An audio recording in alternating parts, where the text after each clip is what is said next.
welcome back to my YouTube channel. My name is Reetahh Ayito and this is Tea Spill with Reetahh, where I talk about things concerning health, lifestyle and Christianity. So you are welcome to my channel, and for my returning subscribers, thank you for clicking on this video again. I see your comments, I see your likes, thank you so much. Sorry for the late post. I've not really been feeling myself. I've just been feeling demotivated lately, and I was just looking at myself and I was like, if I continue this way, my YouTube channel is going to die. So I had to just pick myself up and record this video for you guys. So today's video is going to be about medical tests that you should do before saying marry me. So the first test I'm going to be talking about is blood group. It's actually very important because in case of any emergencies, any medical emergencies, and you need to donate blood, you need to know what blood group you are to be able to do that.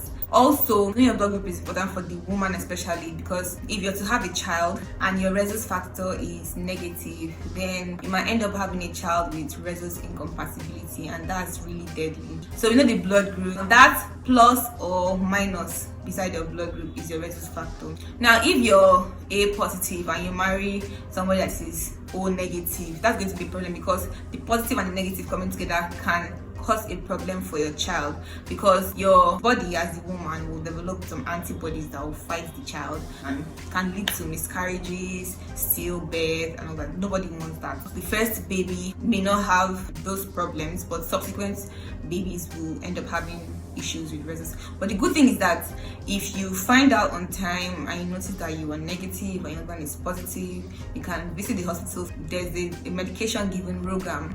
So once you visit the hospital, you'll be guided on how to take the medication, when to take it, and everything about that. The next I will talk about is your genotype. AA, AS, SS, AC. If you want to have children, that is when this actually comes in, because if you are marrying somebody that is a sickler, you end up having a child that is a sickler. It will be very selfish of you and your partner to bring a child into this world to suffer, because being a sickler is not a funny case. The next test is fertility test. This is what has actually crushed a lot of homes.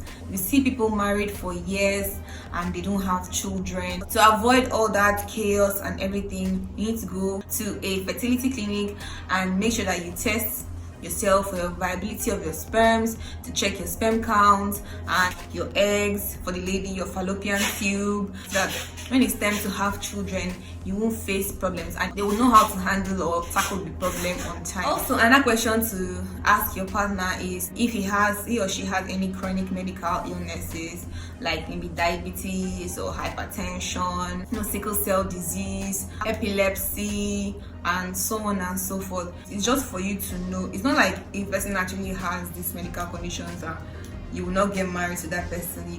It just helps you to know what you're going into. Some of these chronic medical conditions are hereditary, that they can be passed from the parents to the children.